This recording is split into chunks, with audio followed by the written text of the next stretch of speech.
네, 이스라엘에서는 처음 만나면 샬롬 샬롬 이렇게 인사합니다. 그렇게 한번 인사해 보실까요? 샬롬 샬롬. 네, 반갑습니다. 주님의 은혜와 사랑하심이 이 자리에 또 온라인 영상으로 함께 하시는 모든 분들 위해 함께 하시기를 주님의 이름으로 축복하고 또 소망합니다. 이 부족하고 또 무명한 자를 이렇게 불러주셔서 감사합니다. 모든 영광 하나님께 돌리기를 소망합니다. 제가 이스라엘에서 왔잖아요, 그렇죠? 이스라엘에서는 무슨 언어를 사용합니까? 네, 히브리어를 사용합니다. 그래서 오늘 우리가 같이 읽은 이 시편을 제가 히브리어 성경으로 읽어드리려고 합니다. 괜찮으세요? 네, 괜찮죠? 네, 제가 읽어드리겠습니다. 미즈모르 레 다비드 아도나이 로이 로 엑살 비네오 테쉐 야르비제니 알메이 메누톳 예나할레니 납시 예슈베 얀헤니 베마글레이 제덱 레마안 슈모 감키 엘레흐 베게이 짤마벳 로 이라라 키 아타 임마디 쉬프테이카 우 미샨테이카 햄마 예나하무니 아 토바 헤셋 이르데 푸니 콜 예메이 하야이 베샤브티 베베이트 아도나이 레 오레흐 야밈. 네. 네.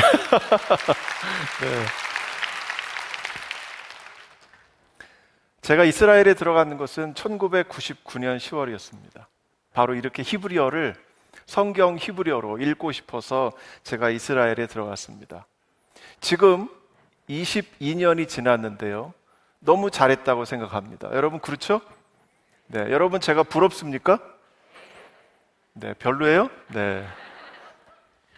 이스라엘 히브리 대학으로 갔습니다. 현대의 히브리어를 공부를 해야 이 히브리어로 하는 수업을 들을 수가 있고요. 또 성경을 배우려면 아카드어, 또 우가리더, 또 아람어, 거기다가 독일어, 또 헬라어, 거기다 영어, 히브리어, 성경 히브리어도 한 2년을 해야 됩니다. 이렇게 수많은 언어들을 해야만 성경을 기본적으로 배울 수 있는 준비가 된 것입니다. 공부가 참 잘 됐습니다. 어떤 수업에서는 교수님께서 저를 위해서 히브리 대학교에 장학금을 주라는 편지도 막 써주셨습니다. 물론 뭐 저만 그런 건 아니겠죠. 네, 다른 분들도 그랬을 겁니다. 이런 많은 것들을 배웠습니다. 저는 이렇게 열심히 공부를 해서 고대 언어들을 배우고 성경을 잘 배워서 저를 보내주신 제 모교회 낙원제일교회 최병원 목사님과 또 장로님들 또 성도님들 그 은혜를 갚고 싶었고 또 한국 교회에 제가 기여하고 싶었습니다. 생활비가 부족하니까 또 가이드 생활도 했습니다. 굉장히 바쁜 시간을 보냈습니다. 너무 감사했습니다. 그런데 2002년 7월 31일 밤을 새면서 고고학 페이퍼를 준비하고 그리고는 학교에 가서 고고학 페이퍼를 제출을 했습니다. 제가 한 목사님을 데리고 갔어요. 그리고는 제출하고서 식당에 가서 식사를 하고 있는데 다른 전사님 한 분을 만났습니다. 만나서 같이 오손도손 이야기하면서 식사를 하고 있었는데 갑자기 제 왼쪽에 앉은 전사님이 제 여기를 빡 하고 때리는 것처럼 생각이 됐어요. 제가 오른쪽으로 쓰러지면서 다시 일어나서 왜 때려요? 하고 물어보려고 하니까 이미 두 사람은 사라지고 없습니다. 제가 끼고 있던 안경은 다 날아가 버렸고 그리고 제 고막은 이미 다 뚫어져 버려서 귀에는 웅웅웅웅 하는 소리만 들린 거예요. 그리고는 알고 봤더니 이것이 코에는 화약 냄새가 나고 바로 폭탄 테러였습니다. 여러분 90년대부터 2000년대까지 이스라엘은 지금도 마찬가지죠. 폭탄 테러가 굉장히 심했습니다. 버스에서 카페테리아에서 길거리에 사람들을 막 치고 다니고 그런데 히브리 대학교는 들어가려면 시큐리티가 있어요. 보안 요원이 그 문 앞에 서서 가방을 일일이 다 열어서 검사를 합니다. 신분증을 검사를 해요. 그렇지 않으면 학교 안으로 들어갈 수 없는데 그런데 1년 전에 테러리스트가 히브리 대학교에 위장 취업을 한 거예요. 1년 동안 거기 직원으로 일하면서 그 보안 요원들을 사귀었습니다. 그러니 가방 하나에 폭탄을 들고 들어가는 거는 문제도 아니죠. 그날따라 제가 기억에 제가 공부하던 그 도서관 앞에서 페인트 칠을 하던 페인트공 아랍 아저씨들을 보았는데 바로 그분들이 그 테러리스트였습니다. 저는 너무너무나 놀란 거예요.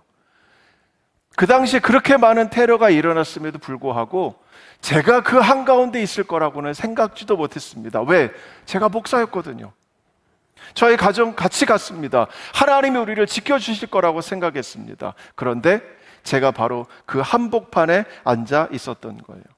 그때 현장에서 7명이 즉사했고 2명은 치료를 받다가 죽었고요. 85명이 무참히 다쳤습니다. 제가 그 85명 중에 가장 많이 다친 사람이었어요. 제 아내는 그 소식을 듣고 병원을 막 찾아다녔습니다. 어느 병원에 있는가. 저는 얼떨결에 너무너무나 당황했죠. 어떻게 할 줄을 모르겠어요. 그리고는 문득 보니까 이쪽 반팔에 불이 붙어 있는 거예요. 그래서 오른손으로 불을 막 끌려고 하는데 이 불이 잘 꺼지질 않아. 그래서 옷을 벗어서 번져버리고 밖으로 일단 뛰어나왔습니다. 또 폭탄이 터지면 어떻게 해요?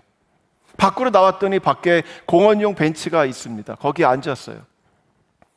오른손을 베고 누웠습니다. 기운이 없으니까 누워서 왼손을 바라봤습니다. 왼손을 바라보니까 여러분 제 손 보이시죠? 네, 이쪽 손 보이시죠? 네, 다 불에 탔던 거예요. 시커멓고 또 피가 흐르는 이런 손을 봤어요. 그래도 저는 제가 죽을 거라는 생각은 하지 않았습니다. 이 손으로 어떻게 살지? 네, 이 손으로 어떻게 살지? 그런데 학생들이 달려 나오더니 제 벤치를 들고 막 뛰어가기 시작하는 겁니다. 저는 거기서 떨어져 죽는 줄 알았어요. 네. 테러에서는 어떻게 살았는데. 그리고는 앰뷸런스에 제가 실려갔습니다. 앰뷸런스에 딱 탔는데 여러분 유대교 종교인들 아시죠? 옆에 머리카락이 길게 있고 굉장히 몸이 좋으신 그분이 거기 앉아 계시더라고요. 종교인이에요. 왜 종교인이 거기에 있는가? 나중에 알고 봤더니 그런 테러가 일어나면 그 현장에 종교인들이 파송이 됩니다. 그래서 테러의 희생자들의 머리카락, 살점, 피 한 방울까지 다 찾아내서 싹 정리를 하고 거기를 물로 깨끗하게 청소하는 거예요. 왜? 부정하지 않도록. 부정해진 땅을 깨끗하게 치우는 겁니다. 그래서는 그 아저씨의 도움으로 가고 있는데 갑자기 숨이 잘 쉬어지지 않고 왼쪽의 허파가 너무 아픈 거예요. 아, 왼쪽 허파를 다쳤나 보다. 그리고는 손짓을 해서 나 숨 좀 쉬게 해달라고. 그리고는 잠깐 지나니까 병원에 도착했습니다. 여러분, 이스라엘은요, 테러가 이렇게 발생을 하면 지금까지 잡혀있던 모든 수술 일정이 다 취소가 됩니다. 그리고 모든 수술실이 그 테러 희생자들에게 집중이 되는 거예요. 그래서 그날따라 들어가자마자 수술실 불을 바라보고 그리고는 저는 누웠는데 의사들이 와서 제 옷을 막 벗기고 그리고 시계를 풀고 반지를 빼려고 하는데 이 반지가 잘 안 빠져요. 그냥 온몸이 그새 다 불었어요. 그리고는 저는 이들에게 제 몸을 맡기면 되겠다 생각을 하고는 눈을 감았습니다. 제가 눈을 떴을까요? 안 떴을까요? 진짜 당연히 떴겠죠. 그러니까 여기 서 있을 거 아니에요. 그리고는 눈을 떴습니다. 제 아내가 옆에 서 있는 거예요. 제가 아내에게 물었습니다. 며칠 됐어? 제 아내가 말을 못 알아들어요. 왜냐하면 제가 그동안 치료받느라고 목에 호수를 끼워놔서 새소리가 들린다는 거예요. 다시 말해보래요. 며칠 됐어? 이야기를 하니까 제 아내가 26일 됐어? 그러는 거예요. 여러분, 이렇게 오랜 시간 동안 코마 상태에 있다 깨어나면 둘 중에 하나랍니다. 천재가 되든지 바보가 되든지. 웃으시는 분들은 왜 웃으시는 거죠? 바보 같진 않죠? 네. 그리고는 제 아내가 쓴 일기장을 읽어주기 시작했습니다. 저는 첫날 테러에 다친 그날 병원에 가서 6시간 넘는 긴 수술을 받았습니다. 왼쪽 겨드랑이에 30cm의 나무가, 식탁에서 깨어져 나온 나무가 날라와 박혔고요. 이것이 허파를 치고 들어가서 갈비뼈 3개를 부러뜨렸습니다. 감사하게도 이건 심장까지는 가지 않았던 거예요. 갔으면 저도 현장에서 사라졌겠죠. 그리고는 배에 파편이 박혔습니다. 나중에 보니까 배를 열고 수술한 흔적이 있어요.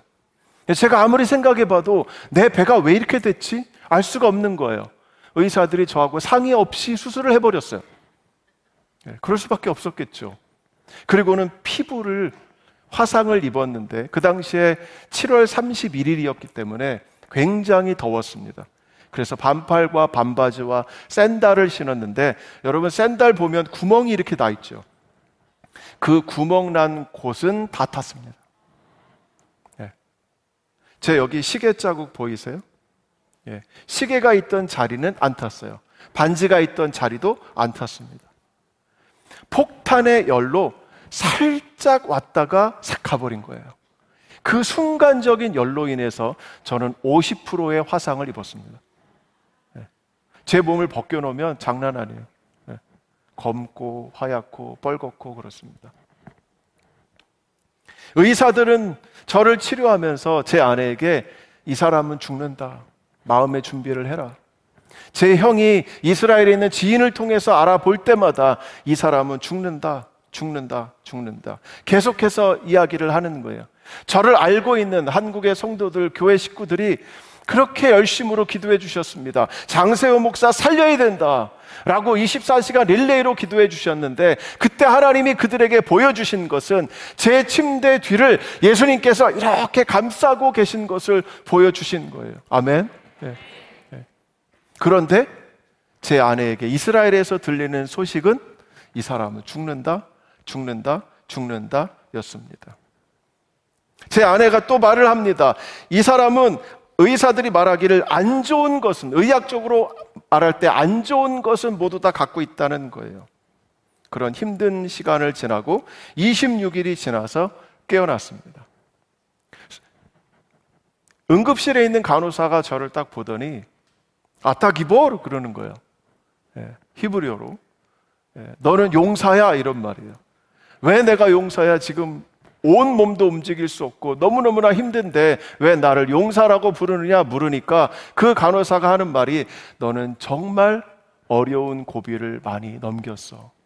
우리가 너 살리느라고 그렇게 애를 많이 썼어. 그래서 너는 용사라고 불러주는 거야 라고 말을 했습니다. 제 딸이 그 응급실 밖에 놀고 있었는데 제 딸이 안으로 들어올 수 없는 거죠. 병균 옮겨줄까 봐. 또 아버지가 그렇게 닫혀있는 이 모습을 보면 아이가 충격을 받을까 봐. 여러분, 제 아내가 그러는데요, 화상을 치료하려면 이제 피부 이식을 합니다. 피부 이식을 다치지 않은 곳에서 떼어서 다친 곳에 이렇게 붙이잖아요. 그때의 저를 공중에 매달아 놨대요. 그물로 공중에 매달아 놨다는 거예요. 거기서 바로 올라가면 하늘로 올라가는 거죠. 그때 제 나이가 33살이었습니다. 목사 안수 받은 지 딱 2년 되던 그때였어요. 여러분, 온 몸이 다 만신창이가 됐어요. 희망을 다 잃어버렸습니다. 젊어서 가졌던 그 열정과 용기, 이런 모든 것들을 다 잃어버렸습니다. 제 팔, 다리에 있는 근육들은 다 풀어졌고요. 앙상하게만 남아 있었습니다. 사진을 가지고 올려와서 보여드리려고 하다가 너무 참혹한 것 같아서 제가 안 보여드리는 거예요. 드레싱을 합니다. 매주 아침마다, 매일 아침마다 와서 제 상처에 발랐던 거즈를 뜯어내고 새로운 거즈를 바르는데 칼로 베는 것 같이 그렇게 아파요. 너무 아프다고 제가 간호사와 의사에게 소리치자 그 의사가 뭐라고 하는지 아십니까? 너 아픈 거 살아있어서 그래. 그렇죠? 너무 맞는 말을 해서 제가 뭐라고 대꾸를 하지 못했습니다. 너 의식 없을 때는 아프단 말 한마디도 안 했어. 여러분, 우리가 아픈 건 왜 아픕니까? 우리가 살아있어서 그런 거예요. 살아있어서. 살아있음에 감사하시기를 바랍니다. 제가 일반 병실로 내려왔습니다. 왼쪽 팔을 가장 마지막으로 피부 이식을 했어요. 이 왼쪽 팔 피부 이식을 할 때 여러분, 피부를 떼다가 여기다 감싸잖아요. 그리고 이것을 뭘로 고정시키는지 아십니까? 스테이플러로 고정시켜요. 호지케스. 스테이플러로. 이 팔에만 몇 개를 박았는지 아십니까? 250개를 박았어요. 토토라는 빨간색으로 물들인 70대 넘은 할머니가 손을 달달달달달 떨면서 저에게 하루는 오는 거예요. 세호, 오늘부터 내 팔에서 하루에 50개씩 스테이플러 알을 빼야 돼. 하고는 손을 달달달달 떨면서 이 날카로운 꼬챙이를 가지고 와서 제 팔을 푹푹 찔르는 거예요. 피가 막 터져 나옵니다. 그렇게 해서 250개를 제거해 버렸습니다. 또 다른 문제가 저에게 발생했습니다. 여러분, 손가락이 구부러지지를 않는 거예요. 왜 안 구부러질까요? 피부를 여기에 붙여버렸어요. 제 붙여버렸을 그 당시의 피부를 기억해 보니까 다리미로 다린 것처럼 너무너무나 깨끗해. 주름이 없다는 말이에요. 주름이 없으니까 구부러지지가 않는 거예요. 여러분, 그래서 하나님이 우리에게 인생의 주름을 주시는 거예요. 그래야 우리가 탄력이 있고 주먹을 줄 수 있는 거예요. 이것을 이 정도밖에 안 구부러집니다. 여러분, 이것을 어떻게 살까요? 물리치료를 받으러 가니까 물리치료사가 저한테 이거 해봐라고 시킵니다. 여러분, 이거 한번 해보세요. 이거 다 되세요? 안 되시는 분 손 들어보세요. 예, 제가 안 되시는 분을 딱 한 분 뵀습니다. 그분은 어떤 분인지 아십니까? 원숭이와 같은 분이에요. 왜 안 웃으셨어요? 원숭이는 이게 안 됩니다. 원숭이는 이렇게밖에 못해요. 사람이 되려면 엄지와 새끼손가락이 만나야 돼요. 예. 저는 요거밖에 안 되는 거예요. 33살의 나이에 요거밖에 안 되는 손으로 무엇을 할 수 있을까요? 그리고 나서 물리치료 전문병원으로 옮겨가서 이제 이 10손가락을 구부리는 훈련을 하게 됩니다. 매일 1시간씩 손가락 하나씩 간호사가, 물리치료사가 구부리는 거예요. 그리고는 펴지지 말라고 고무줄로 여기를 묶어버립니다. 그러면 이 손톱이 새카맣게 죽어요. 그러면 또 조금 풀렀다가 그렇게 치료를 받고 집에 와서 너무너무가 아프고 고통스러워서 잠시 누웠다가 깨어나면 이 손은 다시 그대로. 언제 나는 주먹을 제대로 쥘 수 있을까? 언제 나는 정상적인 삶을 살아갈 수 있을까? 늘 이것이 하나님 앞에 기도 제목이었습니다. 그래서 의사에게 가서 물었어요. 내 이 주먹이 언제나 정상이 되겠냐? 그랬더니 의사들이 참 솔직해요. 몰라? 몰라. 너 하기 나름이야. 너가 열심히 하면 너는 주먹을 쥐고 살 거고, 그렇지 않으면 너는 평생 이러고 살 수밖에 없어라는 거예요. 여러분, 저 어떻게 살을까요? 그런데 그러던 와중에도 어느 순간 제 마음에 하나님이 나와 함께 하신다는 그 믿음이 들어왔습니다. 아멘. 네. 그러니까 제가 웃는 거예요. 비록 그 나쁜 사람들에 의해서 제가 테러를 다쳤고 이렇게 많은 고통을 겪고 있지만, 그럼에도 불구하고 하나님은 나와 함께하고 계시다. 그리고 앞으로도 그 하나님께서 나와 함께 하실 것이다 라는 이 믿음이 제 마음에 확 들어오는 순간 저는 웃게 된 거예요. 네, 웃게 된 거예요. 그래서 물리치료 받으면서 막 웃고 다니는 겁니다. 옆에 할머니랑 농담하고 이야기를 하고. 그러자 저를 일주일에 한 번씩 만나면서 정신치료를 해주는 정신과 의사가 저를 유심히 지켜본 겁니다. 제가 테러를 많이 다치더니 보니까 웃고 다닌단 말이에요. 쟤 이상한 것 같아. 그러더니 하루는 세호 이리 와봐 부르는 거예요. 그래서 가서 이야기를 들어보니까 너 왜 웃고 다니나 이거야. 너 그 아픔과 고통 때문에 너 이렇게 된 거 아니야? 그리고는 내 책상 앞에 앉아봐. 내가 지금까지 여기서 15년을 넘게 정신과 치료를 했는데, 그것도 테러 다친 사람들만 그렇게 했는데, 너같이 웃는 사람은 내가 처음 봐. 너 왜 그래? 그래서 제가 그분에게 간증을 했습니다. 여러분, 믿음이 있으면 웃을 수 있죠? 네, 그렇죠? 네. 그리고 났는데 이스라엘 텔레비전에서 저를 취재하기 시작했습니다. 왜? 저같이 외국인이 이스라엘에 와서 테러로 다쳤는데 이 사람이 나가지를 않는 거예요. 그리고는 계속 이스라엘에 살고 있습니다. 이것이 이스라엘 뉴스를 타면 어떻게 될까요? 이스라엘 민족에게 격려가 되고 도움이 많이 되겠죠. 그래서 제가 그 뉴스에 나가게 됐습니다. 그리고 난 뒤에 이스라엘 사람들은 저를 만나면 제 손을 붙잡고 눈물을 흘리면서 우는 거예요. 너가 우리 대신에 고통을 당했다. 미안하다. 미안하다. 그러면서 저는 점차 이스라엘 사람이 되어 갔습니다. 2014년에는 제가 이스라엘에서 영주권도 받게 됐습니다. 영주권이 받게 된 뒤에 저에게 오는 큰 차이점은 뭐냐면 이스라엘 사람들이 저의 이야기를 듣고 나면 저를 보고 웃는다는 거예요. 여러분, 이스라엘은 외국인들에 대해서 경계심이 많습니다. 그리고 낯설어하고 한국에 대해서는 특히 잘 모르기 때문에 약간 두려워해요. 샬롬하고 인사를 하면 그때서 비로소 웃고 샬롬하고 답을 해요.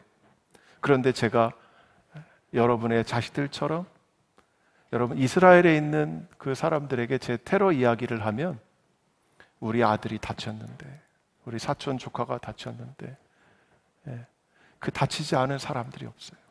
그래서 30분을 막 깔깔 웃으면서 아픔을 이야기를 하고 위로해주고 그런 시간을 갖게 됩니다.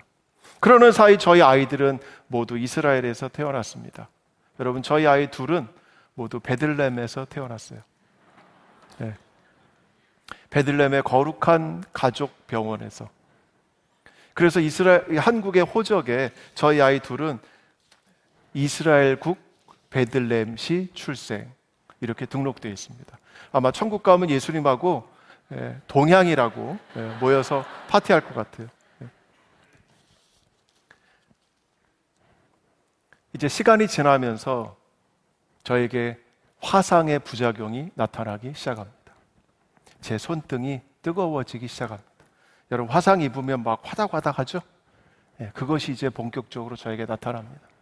낮에는 좀 괜찮은데 밤만 되면 뜨거운 거예요. 정말 여러분, 세상 말로 환장하겠어요. 왜? 밤에 잠을 자야 되잖아. 잠을 못 자는 거예요. 미치겠어요. 체력은 약해지고 먹는 것도 부실한데 이 뜨거운 열 때문에 잠을 못 자는 겁니다. 그래서 저의 주치의인 아브람에게 이야기를 했어요. 이름이 아브람이에요. 아브라함도 아닌 아브람. 아브람에게 이야기를 했습니다. 나 너무너무 힘들다. 너무너무 힘들다. 엉엉 울면서 이야기를 했어요. 그랬더니 그 아브람이 알았어. 정신과 의사를 보내줄게. 왜 정신과 의사가 올까? 물리치료를 받고 병실에 와보니까 제 침대 앞에 정신과 의사가 앉아있는 거예요. 유대인입니다. 그래도 그분이 저한테 물어요. 마 다트하, 내 종교가 뭐야? 제가 대답했습니다. 나 크리스찬이야. 게다가 나 목사야. 그러면 너 시편 23편 잘 알겠네. 유대인이 기독교 목사에게 시편 23편을 가지고 설교를 하는 거예요. 굉장히 당혹스러웠습니다. 내가 목사인데 고난에 있는 성도들을 내가 이것으로 위로하고 이것으로 격려했는데 그분이 저에게 그러는 거예요. The Lord is my shepherd. 아도나이 로이라는 거예요. 해보세요. 아도나이 로이.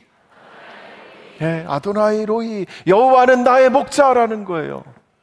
이것으로 너 힘을 얻어. 여호와가 너의 목자야. 제가 그렇게 대답했습니다. 나도 알아. 나도 목사야. 신방도 많이 갔어. 가르치기도 많이 했어. 나도 알아. 그런데 아파. 여기서 웃는 게 아닌데. 그런데 아파. 여러분, 아프죠? 하나님을 목자로 두고 있지만 그럼에도 불구하고 나의 현실은 아프다는 거죠. 아프다는 거예요. 그래서 1절 후반부를 보면 이렇게 말씀하고 있지 않습니까? 여호와는 나의 목자시니, 그 다음 뭐라고 돼 있어요? 내게 부족함이 없으리로다. 그렇죠. 아주 이 단어가 아주 묘해요. 히브리어로는 로 엑사르예요. 로라는 것은 부정어고요. 에흐사르라고 하는 것은 내가 부족할 것이다 라는 말이에요. 내가 부족하지 않을 것이다 라는 말이에요. 저는 거기에 질문을 던졌습니다. 왜 부족하다는 단어를 썼을까? 그리고 그것을 부정하는 아니다라는 것을 그 앞에 붙여서 부정에 부정을 써서 부족한 오히려 그것을 강조했을까라고 질문을 던졌습니다.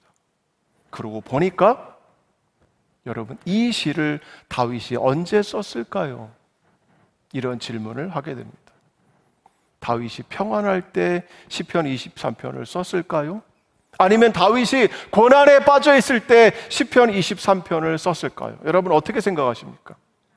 평안할 때 썼다. 고난에 있을 때 썼다.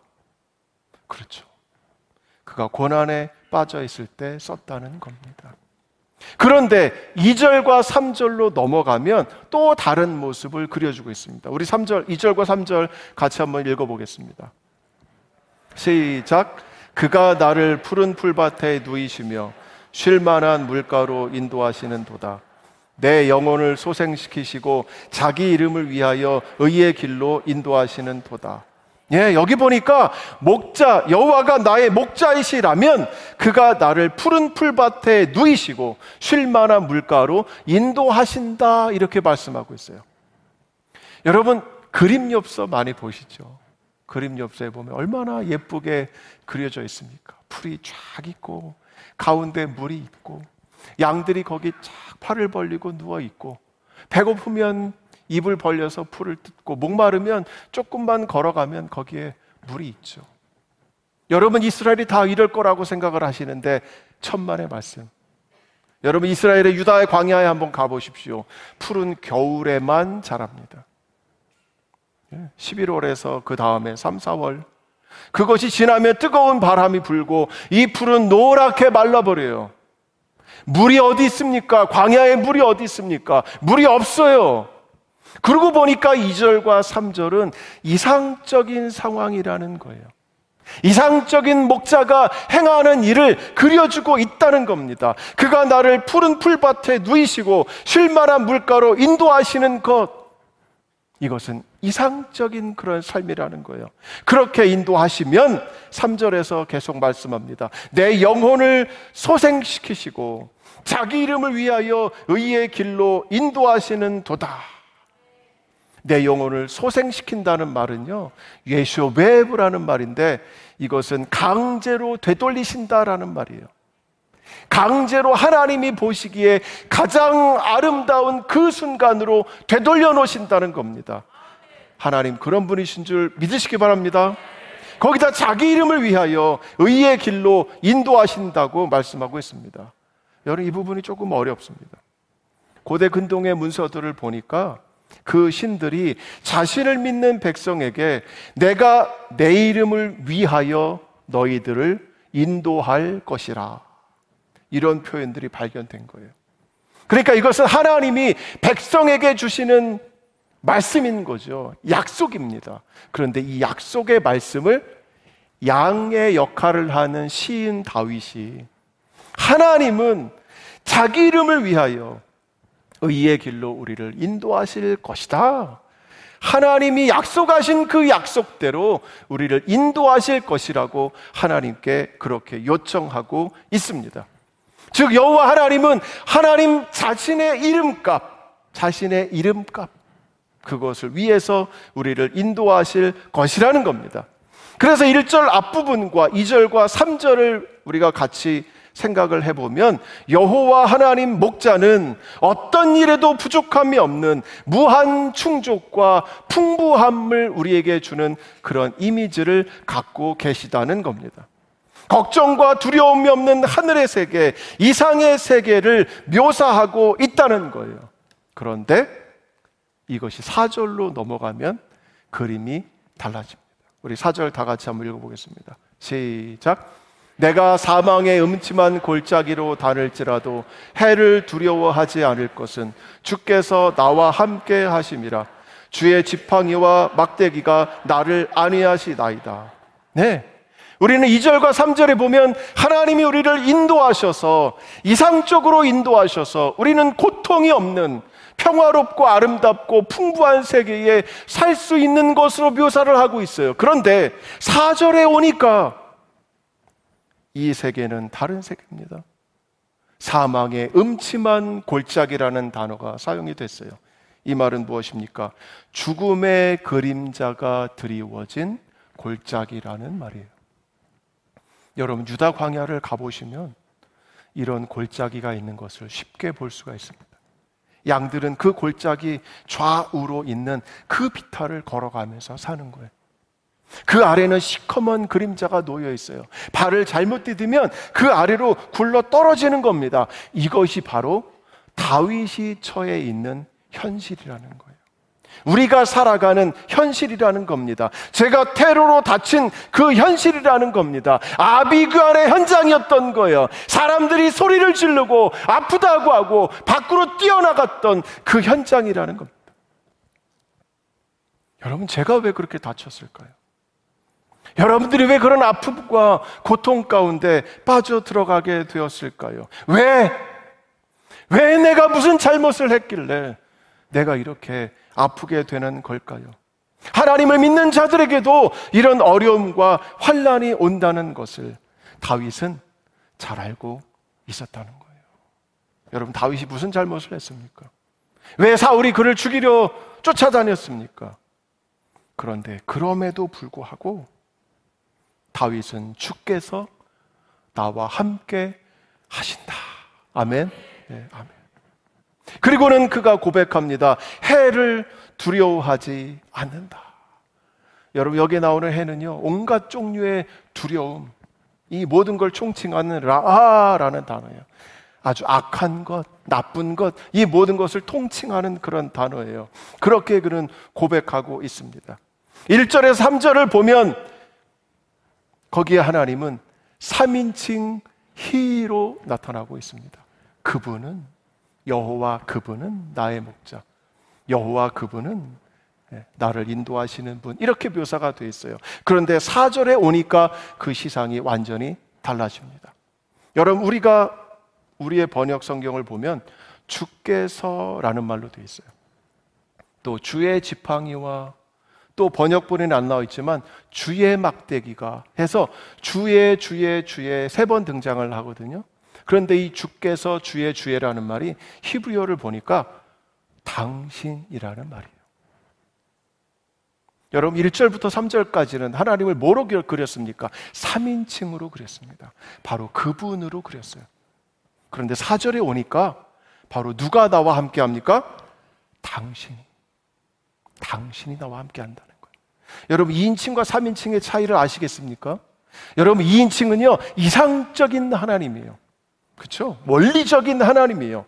그분은 느낌이 멀리 계신 분 같아요. 그분은 지식적으로 내가 아는 그 하나님인 것 같아요. 그런데 2인칭의 하나님은요, 바로 나와 함께 하시는 분을 말합니다. 지금까지 그는 3인칭의 하나님으로 고백을 했습니다. 그런데 그가 현실로 돌아와 보니 그 하나님은 어디 계시냐 이거예요. 여기서 제가 여러분께 퀴즈를 드립니다. 한국 사람들은 물어보면 싫어하죠. 그죠? 그러나 어쩔 수가 없습니다. 이 과정을 거치셔야 돼요. 이것이 사망의 음침한 골짜기일지라도. 자, 제가 여러분에게 질문 드리겠습니다. 양과 목자의 위치 관계를 제가 묻겠습니다. 이 4절, 힌트는 6절에 있습니다. 4절과 6절을 우리가 보면 양이 앞에 갈까요? 목자가 앞에 갈까요? 듣고, 들으시고, 너무 성급하게 하지 마시고. 자, 1번, 양이 앞에 가고 목자가 뒤에 간다. 2번, 양과 목자는 나란히 같이 간다. 3번, 목자가 앞에 가고 양이 뒤를 따라간다. 대부분 이걸 원하시겠죠? 4번, 낸들 알겠느냐? 네. 자, 1번이다. 양이 앞에 간다 라고 하는 분 손 들어보세요. 네, 내리세요. 2번, 같이 간다. 아주 민주적인 걸 좋아하시는 분들이에요. 3번, 아니다. 목자가 앞에 간다. 목사님이 앞에 가시고 우리가 따라가야지. 무슨 말이냐? 3번, 손 들어보십시오. 별로 없으시네요. 사람이 눈치가 빨라야 사는 거예요. 4번, 낸들 알겠느냐? 네, 정답은 4절과 6절은 양이 앞에 가는 모습을 그려주고 있습니다. 여러분, 1절에서 3절까지는 목자가 양을 이끌고 가죠. 그렇죠? 네.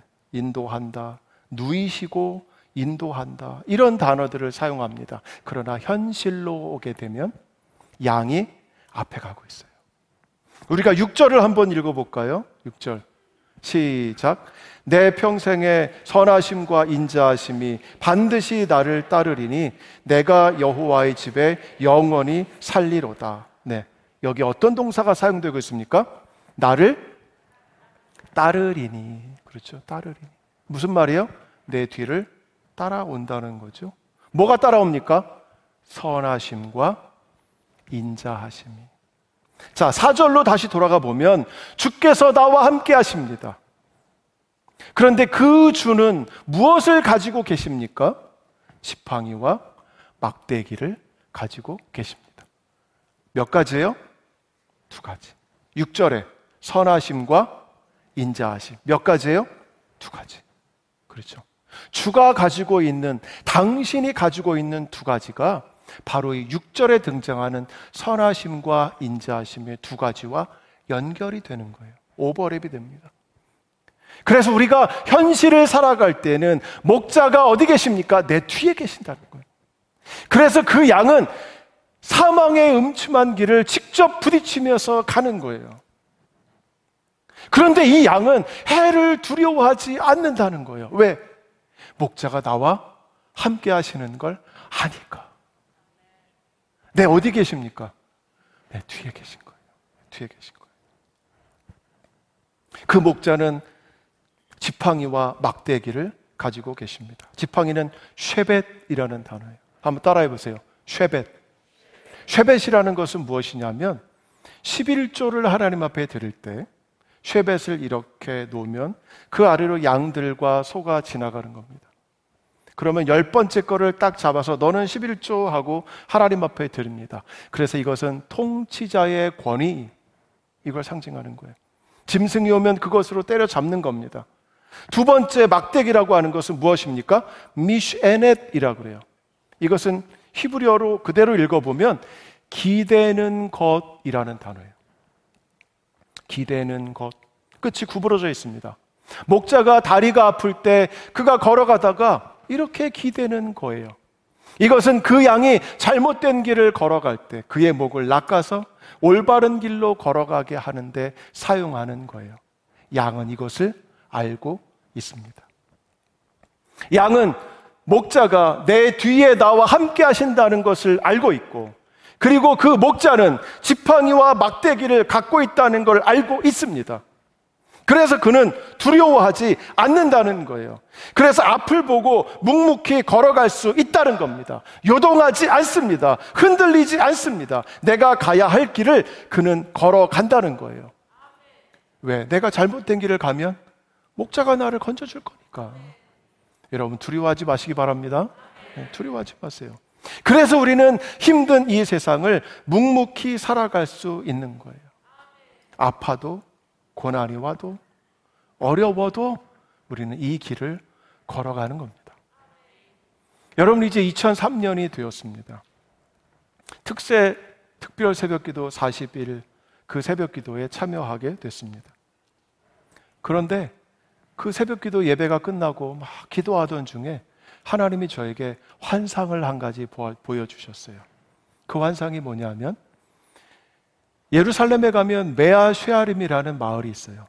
메아 쉐아림, 100개의 문이라는 뜻도 되고, 이삭이 농사 짓고 100배 소출을 거두었다 할 때 이 100배라는 뜻도 돼요. 예루살렘 인구가 80만인데 그 중에 약 5만 명의 유대 종교인, 정통파 종교인이 모여 사는 마을이 있는데 그 마을을 저에게 보여주십니다. 여러분, 이 마을은 굉장히 엄격한 마을이에요. 그 마을에 들어가면 입구에 이렇게 써 있습니다. 이 지역으로 여러분이 들어가시려면 복장을 점검하십시오. 여러분의 복장이 험불하지 않으면, 험불이란 말은 긴 옷을 입고, 그리고 어깨가 드러나는 옷, 이런 거 안 됩니다. 칼라 옷 안 됩니다. 해당되는 옷은 우중충. 네, 우중충. 그게 험불하잖아요. 그런 옷만 가능해요. 거기에 있는 종교인들은요, 여러분 여자분들 있죠? 예. 결혼하기 전에 여자분들은 머리를 길게 길러요. 그런데 결혼하게 되면 머리를 저 정도로 짧게 깎아요. 그리고는 가발을 쓰거나 그리고는 보자기를 씁니다. 여인들이 입는 옷, 복장을 살펴보면요, 색깔은 우중충에다가 목은 뒤에 목뼈 위에서 3번째 이상 드러나면 안 돼요. 다리 복숭아뼈에서 10cm 이상 옷이 올라오면 안 돼요. 팔이 벌어져서 소관이 보이면 안 됩니다. 이런 옷을 입혀요. 굉장히 종교적으로 엄격한 그런 동네입니다. 그런 동네에 어떤 미국에서 오신 목사님들이 금요일 저녁이 되면 이제 안식일에 들어갑니다. 이분들이 금요일 저녁에 여리고 사해를 갔다가 저녁에 늦지막히 예루살렘으로 올라오게 됐어요. 여러분, 예루살렘은요, 금요일 안식일이 시작이 되면 사이렌이 붑니다. 뚜 하고 사이렌이 불어요. 안식일 시작 1시간 전에. 그런데 이분들이 모르니까 그 해가 졌을 때 그곳을 들어왔습니다. 내비게이션이 인도하는 대로 가는데 가다 보니까 내비게이션은 빠른 길로 인도하죠. 그 5만 명의 종교인들이 사는 마을로 들어가게 내비게이션이 길을 안내하는 거예요. 딱 갔는데 바리케이트로 이렇게 막혀 있어. 어떻게 합니까? 내려서 치워야죠. 왜 바리케이트를 쳤을까요? 들어가지 말라고 친 거죠. 왜? 안식일이 되면 거기 들어가면 안 된다는 거예요. 왜? 그곳은 안식일에 일하지도 않고 창조도 안 하고 파괴도 해서는 안 되는 그런 엄격한 지역입니다. 내비게이션이 인도하는 대로 가야 되니까 내려서 저거 좀 치워 하고는 그거를 치우고 그 안으로 들어가는 거예요. 그때 이 목사님들이 저에게 말을 하는데, 예루살렘에 딱 들어와 보니 마치 모든 사람들이 휴거된 것처럼 느꼈다는 거예요. 여러분, 이게 이스라엘의 안식일 느낌이에요. 확 와닿죠? 그분들이 누굽니까? 목사님들이었어요. 우리만 휴거 안 된 거야? 네. 굉장히 당황했다 그래요. 그리고는 그 바리케이트를 치고 그 마을로 들어갔는데 종교인들이 쫙 나오면서 그 차가 가는 길을 막는 거예요. 네. 그리고는 이분들이 막 째려보면서 제가 물었습니다. 돌 맞지 않았어? 네. 여러분, 안식일날 그 안을 들어가면은요 10중8구 돌 맞아요. 차가 아주 벌집이 됩니다. 그렇게 엄격한 동네가 이 메아쉐아림이라는 동네예요. 그런데 하나님이 저에게 보여주신 이 환상은 뭐냐면, 그 메아쉐아림에 한국에서 온 청년들이 깃발을 흔들고 찬양을 하면서 거기를 막 지나가는 거예요. 아멘. 와, 놀라운 환상이었어요. 이것은 불가능한 일입니다. 그리고는 하나님이 저에게 무슨 말씀을 하시냐면, 내가 이것을 기뻐한다라는 거예요. 네. 저는 그 하나님이 기뻐한다라는 말을 제 마음에 하나님이 주셨을 때 저는 엉엉 울었습니다. 하나님이 이렇게 기뻐하시는 일을 하지 않고 저는 이스라엘에 와서 공부만 했습니다. 네, 공부만 했습니다. 그리고는 막 울면서 기도하고 있는데 하나님이 저에게 또 말씀하시는 거예요. 이것을 네가 해라. 하나님, 제 손가락을 보십시오. 손가락이 굽혀지지도 않는 이런 상황에서 제가 어떻게 그 일을 감당하겠습니까? 그런데 하나님이 계속 말씀하시는 거예요. 이 일을 네가 해라. 어떡합니까? 순종해야죠. 그래서 알겠습니다, 하나님. 하나님이 명석 깔아주시면 제가 하겠습니다. 하나님 환경을 만들어주시면 제가 이 일을 감당하겠습니다. 그래서 지금까지 22년 동안 저는 이스라엘에 살고 있습니다. 여러분, 지금도 이스라엘은 테러가 일어나고 있고 작년에는 전쟁도 일어났습니다. 여러분, 로켓가 예루살렘까지 날아와요. 수많은 테러가 일어나서 사람들이 여기저기서 막 죽어나갑니다. 그럼에도 불구하고 주님 말씀에 순종하는 것이 제가 해야 할 일이라고 생각을 했던 겁니다. 여러분, 제가 이스라엘에서 그래도 좀 손가락 안에 꼽히는 가이드예요. 왜냐하면 이제 교수고 그렇죠? 예, 또 히브리대 박사고 하다 보니까 좋은 많은 것들을 가르쳐 드릴 수가 있습니다. 여러분에게 이스라엘에 오시면 제가 믿음이란 무엇인가 두 가지를 가르쳐 드리는데 제가 여기서는 한 가지만 가르쳐 드리도록 하겠습니다. 나머지는 이스라엘에 오시면 제가 가르쳐 드리겠습니다. 믿음이란 무엇인가? 히브리어로 믿음이라는 단어를 한번 따라해 보실까요? 에무나.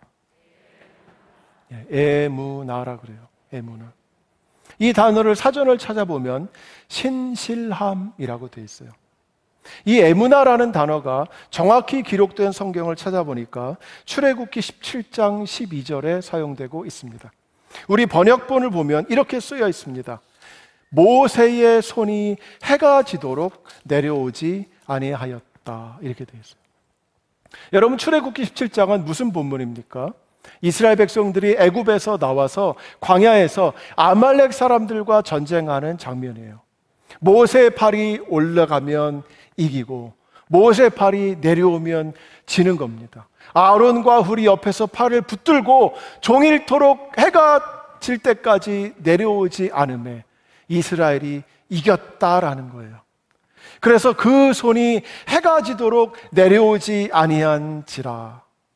이것을 히브리어로 히브리어를 번역해서 제가 다시 알려드리면 모세의 팔들이 해가 질 때까지 에무나한지라. 이 에무나가 무슨 말이라고요? 믿음이라는 말입니다. 믿음. 여러분들 아멘이라고 말하죠. 아멘. 이 아멘이라고 하는 것이 바로 이 에무나에서 온 단어예요. 에무나. 예. 제가 이것을 뭐라고 번역합니까? 저는 버틴다 이렇게 번역합니다. 버틴다. 벽에 잘 박힌 못처럼 떨어지지 않게, 변하지 않게 내가 버티는 거라는 겁니다. 우리가 아멘이라고 말을 할 때 내가 주님을 믿음으로 나는 흔들리지 않겠다. 주님을 믿음으로 나는 흔들리지 않겠다 라고 하는 것이 우리의 고백이고 우리의 선언이 될 수 있기를 예수님의 이름으로 축복합니다. 우리가 곤궁에 빠졌을 때 우리를 도와주시는 분은 바로 우리의 선한 목자이십니다. 요한복음 10장 11절에서 이렇게 말씀해주고 있습니다. 나는 선한 목자라. 선한 목자는 양들을 위해서 목숨을 버리거니와. 예수님은 기꺼이 자신의 목숨을 내어주면서까지 자신의 양을 지키셨던 분이십니다. 우리 다 같이 한번 외쳐볼까요? 주님, 제가 버텨내겠습니다. 아멘. 주님, 제가 버텨내겠습니다. 현실이 아무리 힘들고 어렵다 할지라도 주님이 기뻐하시는 곳에 내가 서서 끝까지 버텨내겠습니다. 아무리 힘들어도 제가 그곳에 서 있겠습니다.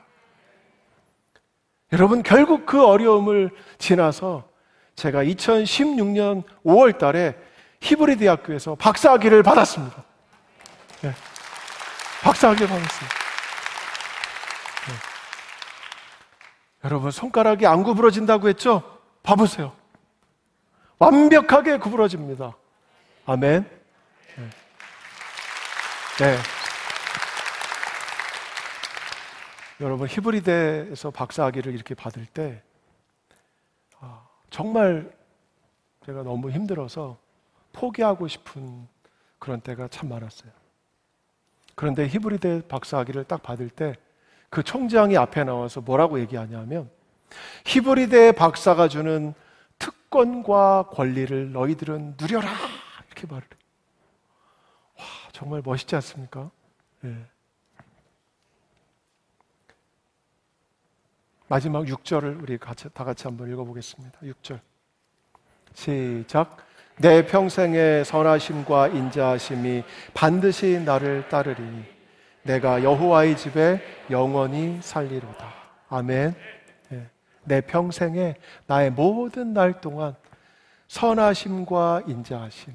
여러분, 선하심이라고 하는 것은 히브리어로 토브라 그래요. 토브. 하나님이 창조하시고 보시니 심히 좋았더라. 이 토브와 인자하심은 무엇입니까? 헤세드라고 그래요. 해보세요. 헤세드. 헤세드. 예, 인자하심. 그 하나님이 주시는 그 은혜가 내 뒤를 따라온다는 거예요. 여러분, 고난 가운데 들어가면 아무리 기도해도 하나님이 안 보이는 것 같아요. 내 앞이 막혀 있는 것 같아요. 그럼 우리는 어떻게 합니까? 위를 바라보죠. 하나님, 나를 도와주십시오. 그때 하나님이 응답이 없어요. 그런 때는 여러분 어디를 봐야 합니까? 뒤를 봐요. 네, 뒤를 보십시오. 뒤를 돌아다 보시면 내 뒤에는 반드시 하나님의 선하심, 토부와 하나님의 인자하심, 헤세드가 내 뒤를 따라오고 있다는 것입니다. 내가 서 있는 곳이 아무리 힘들고 어렵다 하더라도 여러분 포기하지 마시기 바랍니다. 그곳에 버티고 서서 주님이 기뻐하시는 사명을 감당하시는 저와 여러분 되시기를 예수님의 이름으로 축복합니다. 여러분, 이스라엘에서요, 제가 끝나기 전에 여러분에게 축복을 해드리고 싶어요. 이스라엘 스타일의 축복. 여러분, 유대인들은요, 민수기 6장에 나오는 아론의 축복으로 서로 축복합니다. 그런데 이 축복을 얼마나 중요하게 받아들이느냐면, 내가 이것으로 축복할게 하면은 딱 서서 아멘, 아멘, 아멘으로 받아요. 네. 돈을 얻고 싶어서 저에게 찾아오는 분에게도 제가 이것을 축복했잖아요. 그럼 그분은 앞에서 딱 서서 아멘, 아멘으로 받고 그리고는 그냥 가. 이것이 돈보다 더 축복이라는 거예요. 네. 여러분, 유대인들은 실제로 그래요. 그래서 제가 먼저 한글로 아론의 축복을 한번 읽어드리고 그리고 히브리어로 여러분을 축복해 드리기를 소망합니다. 여러분이 축복이 여러분과 늘 함께하기를 예수님의 이름으로 축복합니다. 제일 마지막에 히브리어를 읽으면 제일 마지막이 샬롬이라고 끝나요. 그럼 여러분들이 빨리 아멘으로 탁 받으세요. 아멘.